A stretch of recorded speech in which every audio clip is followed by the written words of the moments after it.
All right, so today I wanted to talk about a very interesting story and thing that was just passed coming out of the U.S. election, and it's Oregon decriminalized hard drugs, and I wanted to kind of talk a little bit about it because I think it's kind of an interesting topic, and basically, obviously, I wanted to start out by saying I'm sure this will get very mixed reactions. Some people strongly believe in this kind of stuff. Some people strongly don't believe in it.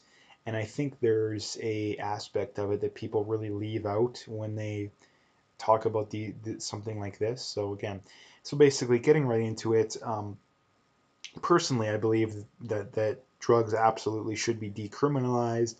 Um, and it has nothing to do with the drugs. It has everything to do with the fact that I think that you can't really, I think, I mean, a better way of putting it would be any victimless crime shouldn't be a crime, right? Like if you're only hurting yourself or, if there's no victim, you know, it shouldn't be illegal, right? It shouldn't be illegal. Like, doing drugs, prostitution, I mean, as long as it's voluntary, all that kind of stuff, yeah, it should be legal for the simple reason that if you believe in free will, if you actually believe in the concept of freedom, you have to believe that people have the right to do what they want, right? And again, the one argument people will always bring up, oh, you think people should have the right to do what you want, but you don't believe in abortion, right? Now again, abortion's a completely different issue in and of itself, but again, um, the problem, I'm not even going to get into abortion because I think that's a completely different video. But again, it is different than doing drugs or something along those lines because it's not you that's just affected. Now, again, that's not necessarily to say it's just the baby. A lot of times it's, the dad of the said baby can be affected. So, again, that's a completely different issue in and of itself. But again, the main point of this being is that, again, anything that is a victimless crime should not be illegal. And this is the problem too with the drug war is that even if you want to think that even if you think that hard drugs or drugs in general should be illegal, the drug war hasn't worked. Like, I mean, look at how much money is poured into the drug war, and it clearly has not worked. It clearly has not worked. So again, I don't see how people can argue in good faith for being against decriminalizing, or at the very even legalizing, or at the very least decriminalizing hard drugs. Now, there is a caveat that I think needs to be thrown out that I think um, would kind of create a very good middle ground in that the problem that you see when it comes to this kind of stuff is that you get these leftist areas that flat out encourage this kind of stuff with the whole safe injection sites and all this kind of garbage. And that, number one, again, there's no such thing as safe injection site. Like that's an oxymoron because if you're injecting heroin or meth or whatever it is into your body, there's no safe way of doing that, right? Unless it's, I mean, there's no way you would be prescribed heroin or meth by a doctor, right? So there's no way to safely do that again. So it's an oxymoron to call it that.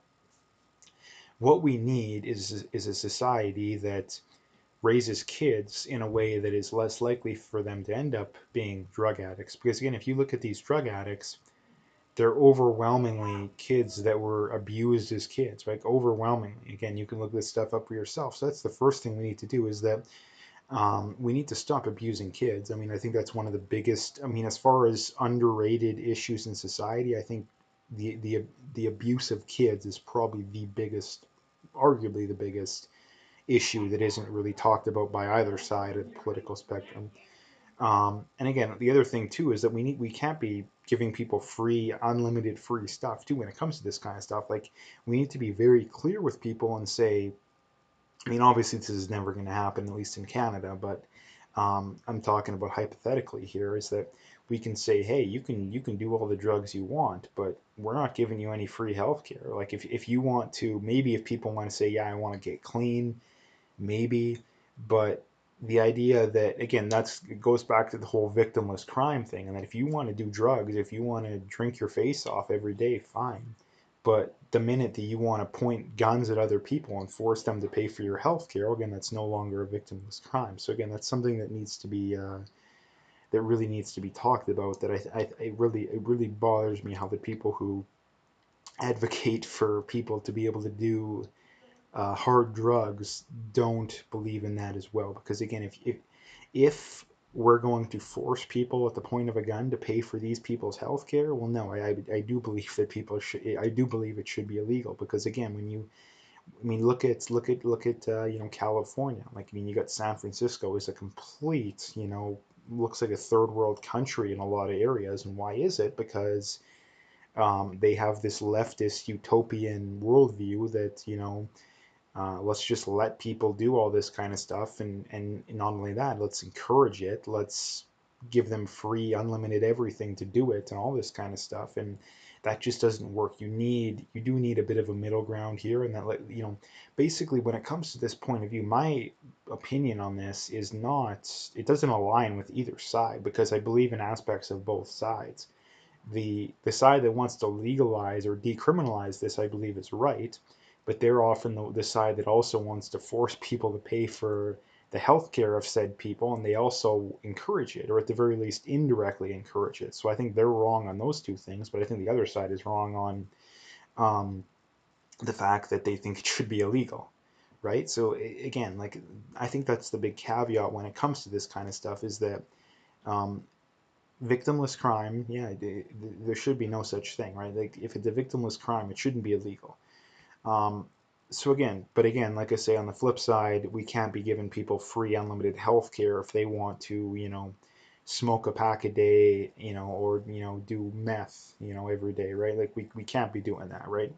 And I think it definitely starts with, um, you know, doing a good job of raising kids because this is the biggest problem I think we face and the reason why this is an issue of drug addiction and all this kind of stuff is that the abuse of kids is accepted by most people these days, right? The abuse of kids is accepted by most people, and that's a big problem, and that's something that needs to change, right? It's something that needs to change. And here's the thing, too, that the other thing people don't realize is that if we took all the, so, a lot of the money that's poured into the drug war, um, and poured it into helping in other ways, I think it would do more. This is another thing too that I think the pro drug keeping it illegal side doesn't really consider is that there's a lot of money that's poured into the fighting the drug war, and if we poured that into other areas, again, not free healthcare and free this and free that like the left would want to do.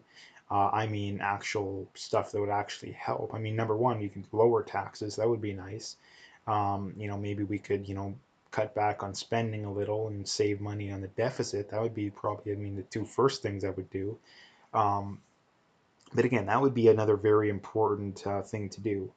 And the other thing too is that if drugs were decriminalized, then that would de-incentivize, the cartel activity and all that kind of stuff. Because one of the main reasons why these cartels make so much money is because of the fact that drugs are legal, right? If they were legal, well then that would drop down the incentive for said cartels to make the drugs and to bring in, not to mention to all the violence that comes with that too. Like, one of the biggest reasons why gangs exist is because they're fighting over drug turf, because they're fighting over drug money, basically. I mean, if there's less things to fight over, well then less of that violence is going to happen, right? So again, there's a lot. This is another thing too that comes with this issue is that people are so narrowly focused on just should they be legal or should they be illegal, and they don't consider all the secondary effects, both negative and or positive that could become of doing, keeping them legal or illegal. And that's the thing that really should be talked about because again, that's one of the most important things when it comes to economics is um, considering not only the seen but the unseen. Like when it comes to economics, that's one of the most important things is we need to consider what are the indirect effects of whatever policy we're going to implement because everybody can predict and with a pretty good degree of accuracy the direct effects, right? But can predicting the indirect effects and considering the indirect effects, that's what's tough. So yeah, that's basically what I wanted to talk about today. Again, in a nutshell, Victimless crime, it shouldn't be illegal, right? But again, there has to be other caveats that's thrown in there. But anyway, that's kind of what I wanted to talk about today. If you liked the video, make sure you hit that like and subscribe if you haven't already. Make sure you check out those links below. Follow me on those other platforms. If you want to donate, you can do that as well. I appreciate whatever support I can get. Thank you very much.